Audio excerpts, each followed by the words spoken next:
Hello and welcome to my YouTube channel.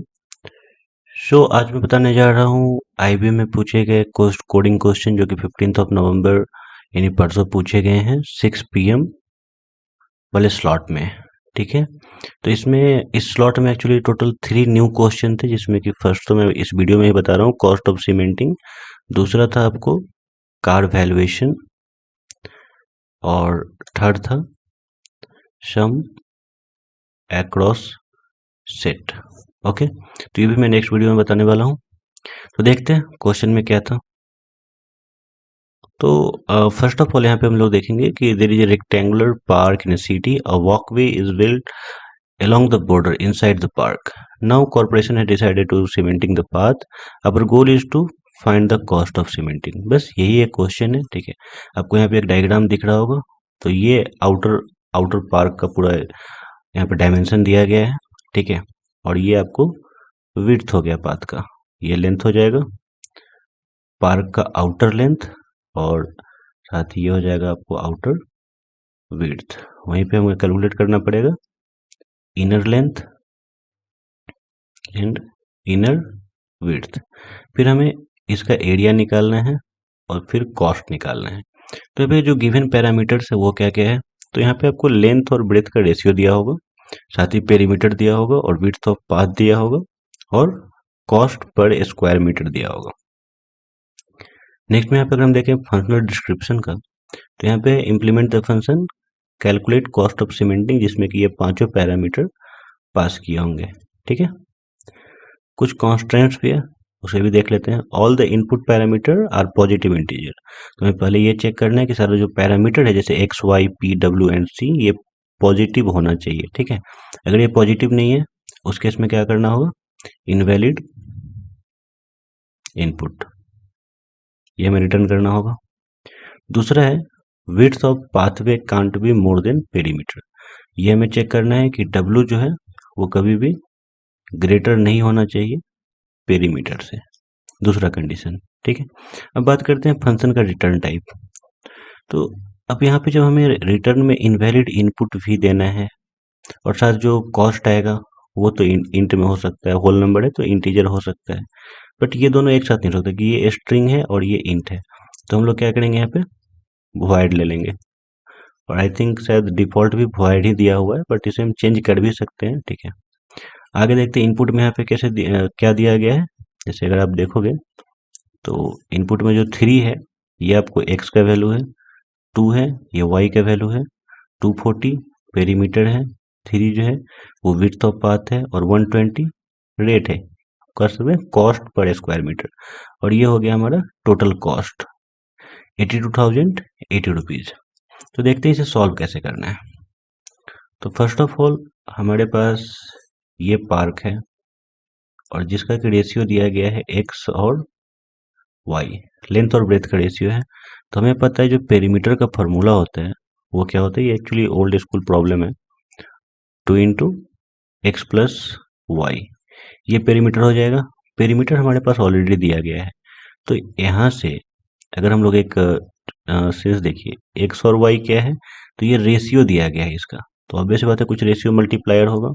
ठीक है, तो एक्स वाई जो भी दिया गया, आप सपोज करो कि यहाँ पे इनपुट में क्या दिया गया है, 3 और 2। तो x जैसे दिया गया है 3, तो ये हो जाएगा 3x, और ये हो जाएगा 2y। ठीक है, तो यहाँ पे एक्चुअली हम क्या करने वाले हैं, जो हम लोग रेशियो मल्टीप्लायर निकालेंगे, पहले रेशियो मल्टीप्लायर, तो ये कितना हो जाएगा, पेरीमीटर को हम सिंपली डिवाइड कर देंगे 2 इंटू एक्स प्लस वाई से। ठीक है, तो हमें क्या करना है, पेरीमीटर को डिवाइड करना है 2 इंटू एक्स प्लस वाई से, तो यहाँ से हमें रेशियो मल्टीप्लायर निकल जाएगा। ठीक है, अब रेशियो मल्टीप्लायर निकलने के बाद हम यहाँ पे निकाल देंगे आउटर लेंथ। ठीक है, वो कैसे हो जाएगा, तो जो भी रेशियो मल्टीप्लायर आएगा, ठीक है ना, रेशियो मल्टीप्लायर इनटू जो भी आपका यहाँ पे एक्स का वैल्यू दिया गया है उससे मल्टीप्लाई कर देंगे उसको। वैसे हम लोग निकालेंगे यहाँ पे इनर लेंथ। इनर लेंथ में भी क्या करना है, ratio multiplier into sorry first of all outer outer length जब निकल गया तो हमको पहले आउटर विड्थ निकाल लेना है, ठीक है। तो यह आ जाएगा इंटू वाई, ठीक है।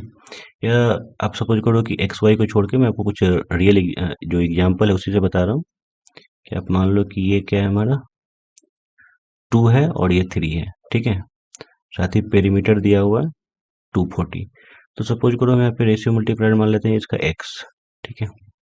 वेट,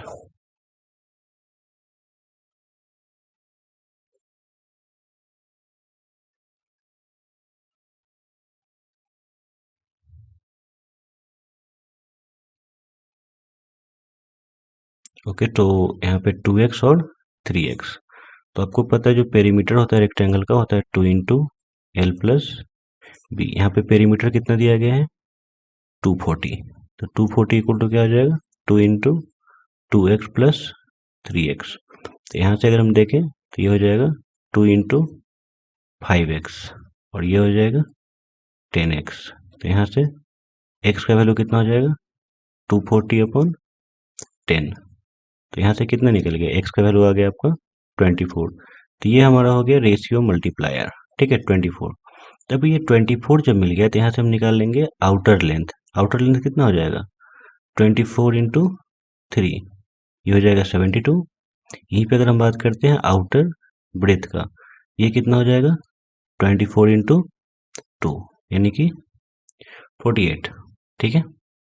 इसके साथ अब हम लोग देखेंगे कि यहाँ पे पाथ भी है। तो पाथ इसके अंदर है ऐसे, तो ये विड्थ है और ये भी विड्थ है। तो क्या होगा जो आउटर विड्थ है उसमें से ये दोनों घट जाएगा, W और W। पाथ विड्थ 2 टाइम्स हमको घटाना पड़ेगा। तो ये कितना दिया गया क्वेश्चन में 3 दिया गया है, ठीक है। तो आउटर जो आपका ये विड्थ है वो कितना आया, आउटर विड्थ आया 48। तो अगर हम यहाँ पे बात करते हैं इनर विड्थ का तो ये कितना आ जाएगा 48, और 48 में से कितना माइनस कर लेंगे 6 माइनस कर लेंगे तो हो जाएगा 42, ठीक है। वैसे ही अगर हम बात करते हैं कि इनर लेंथ का, तो इनर लेंथ कितना हो जाएगा, लेंथ टोटल आपका है 72, और 72 में से हमको क्या करना है माइनस 6 माइनस कर लेना है, ठीक है। 3 और 3 6 माइनस कर लेंगे तो ये हो जाएगा 72 माइनस 6। इस केस में कितना हो जाएगा 66, ओके। अब हमें क्या करना है कि आउटर एरिया निकालना है इस दोनों को मल्टीप्लाई करके, और इनर एरिया निकालेंगे इस दोनों को मल्टीप्लाई करके, ठीक है। तो अभी तो तत्काल इसके लिए हम लोग कैलकुलेटर यूज करेंगे, ना फास्ट कैलकुलेशन तो है नहीं। तो जब आप मल्टीप्लाई करोगे 72 इंटू 48, तो जो नंबर आएगा वो आपको मिल जाएगा 3456। वहीं अगर आप मल्टीप्लाई करोगे 42 इंटू 66 तो मिल जाएगा 2772, ठीक है। और इस दोनों का जो डिफरेंस होगा, अब इस दोनों का जो डिफरेंस होगा वही एक्चुअली क्या होगा, वो हो जाएगा एरिया ऑफ पाथ, ठीक है। तो कितना माइनस करना है 3456। तो यहाँ पे एरिया जो निकल के आ गया वो आ गया 684, ठीक है। अब 684 एरिया है और हमारा रेट दे रखा है, रेट जो है वो ऑलरेडी दे चुका है 120। तो हम यहाँ पे क्या करेंगे इसको मल्टीप्लाई कर देंगे 120 से, तो इंटू 120 684 इंटू 120, ठीक है। जैसे मल्टीप्लाई करते हैं तो हमारा आउटपुट क्या आ जाता है 82,080। तो बस ये सिंपल सा लॉजिक है जो इसमें यूज करना है। तो आगे देखते हैं कोडिंग में हम लोग क्या किया है पहले। फर्स्ट ऑफ ऑल हमारे पास एक सोर्स क्लास है, पब्लिक क्लास सोर्स। इसमें हमारा मेथड है public void calculate cost of cementing, जिसमें कि ये 5 पैरामीटर है X Y P W and R. और इसमें हमने यहाँ पे एक फ्लैग लिया क्योंकि ये वॉइड है, तो हमें कंडीशन चेक करके और फिर अगर कहीं पे भी कंडीशन फॉल्स होता है तो हमें उससे बाहर निकलना, उसे भी चेक करना है, ठीक है। तो फ्लैग हमने इंट फ्लैग लिया जिसको कि इनिशियली 0 रखा है। अब फर्स्ट में यहाँ पे हम चेक कर रहे हैं पॉजिटिव वैल्यू के लिए, ठीक है। तो अगर मान लेते हैं कि x जो है वो लेस देन और इक्वल टू है 0 से, या फिर y भी अगर लेस देन है, मतलब सीधा यहाँ पे हम चेक कर रहे हैं कि x y p w और r ये निगेटिव नहीं होना चाहिए। तो अगर ये निगेटिव है तो हम यहाँ पे क्या कर दे रहे हैं, फ्लैग को 1 कर दे रहे हैं। ठीक है, ध्यान दो यहाँ पे फ्लैग हो गया 1। अगर इसमें से एक भी वैल्यू मिल जाता है तो फ्लैग हो जाएगा हमारा 1। अब यहाँ पे हम नेक्स्ट कंडीशन चेक कर रहे हैं। इसमें चेक क्या कर रहे हैं कि अगर फ्लैग, पहला कंडीशन हमारा क्या है कि फ्लैग अगर जीरो हो, अगर अब तक जीरो है तभी, अगर यहाँ पे 1 हो चुका है तो इस कंडीशन में वो इंटर ही नहीं करेगा। ठीक है ना, सीधा वो बाहर निकल जाएगा। तो यहाँ पे अगर फ्लैग जीरो हो और इसके साथ जो ये विड्थ है, पाथ विड्थ, वो ग्रेटर हो आपको पेरीमीटर से, ठीक है, तो फिर से हम क्या कर देंगे, फिर से फ्लैग को 1 कर देंगे यहाँ पे। ठीक है, दोनों कंडीशन क्लियर। फिर थर्ड जो हमारा मेन कंडीशन है, इसमें हम चेक कर रहे हैं कि अगर फ्लैग जीरो हो, ठीक है, अगर ये दोनों कंडीशन वायलेट हुआ होगा, ठीक है ना, तो फ्लैग 1 होगा, तो इसके अंदर भी नहीं जाएगा, डायरेक्ट आ जाएगा यहाँ पे और आउटपुट दे देगा इनवैलिड इनपुट। ठीक है, अदरवाइज वो फिर इसके अंदर कैलकुलेशन शुरू करेगा। तो कैलकुलेशन में सबसे पहले हम क्या निकाल रहे हैं, रेशियो मल्टीप्लायर। ठीक है, रेशियो मल्टीप्लायर निकाले, जो हमारा क्वेश्चन में आया था 24, वही यहाँ पे हम निकाल रहे हैं पहले। फिर यहाँ पे हम ले रहे हैं outer length, outer breadth, inner length, inner breadth. ठीक है, सब में सेम फार्मूला लगाए हम लोग। अब देख सकते हो यहाँ पे रेशियो मल्टीप्लायर के बाद हम लोग आउटर लेंथ कैसे निकाल रहे हैं, एक्स इंटू रेशियो मल्टीप्लायर, और ब्रेथ कैसे, वाई इंटू रेशियो मल्टीप्लायर। ठीक है, ये दोनों आप समझ चुके हो। फिर यहाँ पे जो इनर लेंथ है उसमें से हम माइनस कर रहे हैं आउटर लेंथ में से 2 इंटू विड्थ ऑफ पाथ। ठीक है, और ब्रेथ में से 2 इंटू विड्थ ऑफ पाथ। फिर यहाँ पे है आउटर एरिया, तो आउटर एरिया कैसे आएगा, outer length into outer breadth. और इनर एरिया कैसे आएगा, तो inner length into inner breadth. ठीक है, यहाँ तक सारा कुछ क्लियर है। फिर आता है पाथ एरिया का बात, तो पाथ एरिया में outer area minus inner area. ठीक है, फिर कॉस्ट, तो कॉस्ट क्या हो जाएगा, जो भी रेट हमारे यहाँ पे आर दिया गया है, ठीक है ना, इस आर से हम सिंपली क्या करेंगे, तो पाथ एरिया को मल्टीप्लाई कर देंगे और फिर उसे हम यहाँ पे प्रिंट कराते हैं। तो ये एक सिंपल क्वेश्चन ही था, ठीक है ना। बट अगर कंडीशन कहीं भी वायलेट हुआ है तो सीधा हम एल्ज में आएंगे और प्रिंट करा देंगे यहाँ पे इनवैलिड इनपुट। ठीक है, बट अगर आप ध्यान से देखो तो ब्रैकेट जो क्लोज है ये लास्ट वाला, ये यहाँ पे एक्चुअली मेथड का ही ब्रैकेट क्लोज है। ठीक है, इसके बाद हमें एक और ब्रैकेट लगाएंगे तो सोर्स सोर्स क्लास जो है वो क्लोज हो जाएगा। और चूंकि एग्जाम में हमें मेन मेथड नहीं लिखना पड़ता है, वो पहले से ही दिया रहता है, तो उसको हमें टेंशन नहीं लेना है। ठीक है ना, बट फिर भी अगर आपको कस्टम चेक करना हो तो मैं उसे आपको चेक करके एक लिस्ट पे बता दे रहा हूँ। ये देखो, फर्स्ट हमारा था कॉस्ट ऑफ सीमेंटिंग, तो ये हमारा कोड है कॉस्ट ऑफ सीमेंटिंग का।